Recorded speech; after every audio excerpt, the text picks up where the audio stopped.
tá?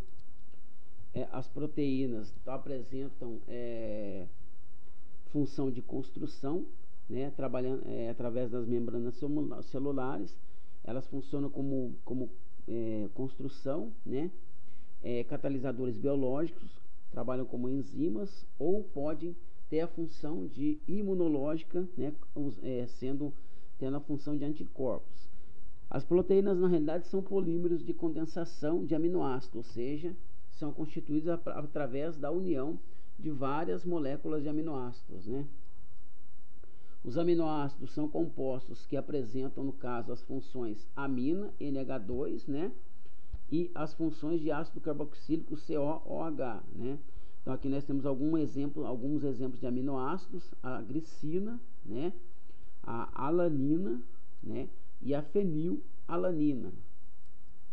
Os aminoácidos, eles apresentam, né, o radical, um caráter ácido em função do grupo carboxila, e um caráter básico em função do grupo amina, né? Então eles são o que? Anfúteros, né? Então, dependendo do meio na qual eles se encontram, eles podem se comportar como um ácido ou como um base, né? Apresentam um caráter que a gente chama de anfúteros, né? Por quê? Porque eles podem apresentar tanto o caráter ácido ou o caráter básico, tá? Então, o caráter ácido é dado em função da presença do grupo carboxila, e o caráter básico em função da presença do grupo amina, né? Em função do grupo amina. A ligação peptídica, né? Então, no caso aqui, quando você tem a união, então, ou seja, a condensação de dois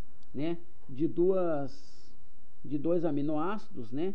Então, a condensação de dois aminoácidos se dá por meio do que a gente chama de ligação peptídica. É a ligação entre o carbono e o nitrogênio. Então, o carbono do grupo carboxila vai se ligar ao nitrogênio do grupo amino, né? Quando ocorre a condensação dos aminoácidos, nós temos a formação de água, né? De moléculas de água. Então, a ligação peptídica, aqui nós temos a ligação peptídica, né? A ligação entre o carbono e o nitrogênio do grupo amina, né? Então, essa aqui é a chamada ligação peptídica, né? Então, ao carbono nós temos ligado uma dupla com oxigênio, né? Então, aqui é a chamada ligação peptídica, né?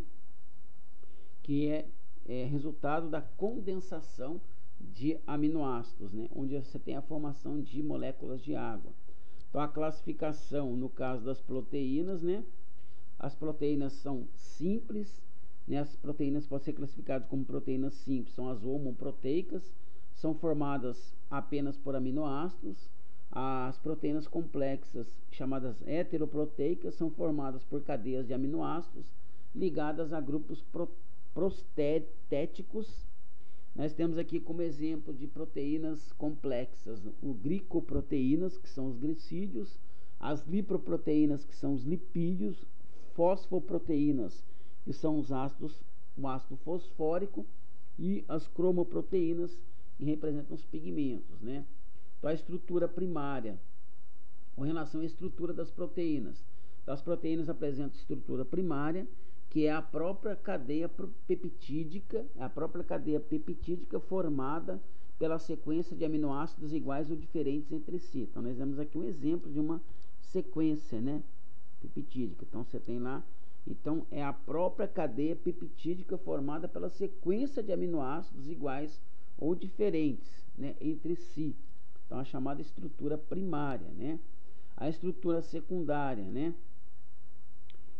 É a estrutura primária enrolada em forma de espiral. Nada mais é que a estrutura primária enrolada em forma de espiral, né? Onde você tem a ligação entre essas espirais, a formação de pontes de hidrogênio, né? A estrutura terciária das proteínas é a disposição espacial assumida pela estrutura anterior, pela estrutura secundária, no caso, né? E a chamada estrutura quaternária das proteínas, né, resulta da união de várias espirais, assumindo formas espaciais bem definidas, né? Nós temos aqui a chamada proteína globular, né? O conjunto, né? Resulta da união de várias espirais, assumindo o que a gente chama de formas espaciais bem definidas. Então, nós temos aqui a estrutura quaternária das proteínas, né?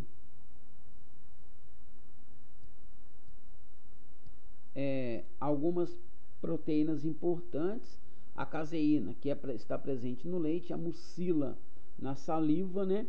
A hemoglobina, presente no sangue, né? A albina no ovo; a queratina é uma proteína presente nos cabelos e nas unhas; a gama-globulina, né? Gama-globulina estão presentes nos anticorpos, né? A insulina é um hormônio regulador; a actina, presente nos músculos; a miosina, também presente nos músculos; colágeno nos ossos, né? Elastina na pele e nos cabelos; e a fibrina é uma rede que envolve o coágulo, né? Então fica como atividade, né? As atividades propostas sobre aminoácidos e proteínas, que estão presentes nas páginas 61, 62, 63, 64 e 65 da apostila 12A, para construir, né? Páginas 61 e 62, e fica como tarefa para casa, né? As atividades para praticar e para construir, página 62, 63, 64 e 65. Então, são atividades propostas sobre aminoácidos e proteínas que devem ser realizadas, ok?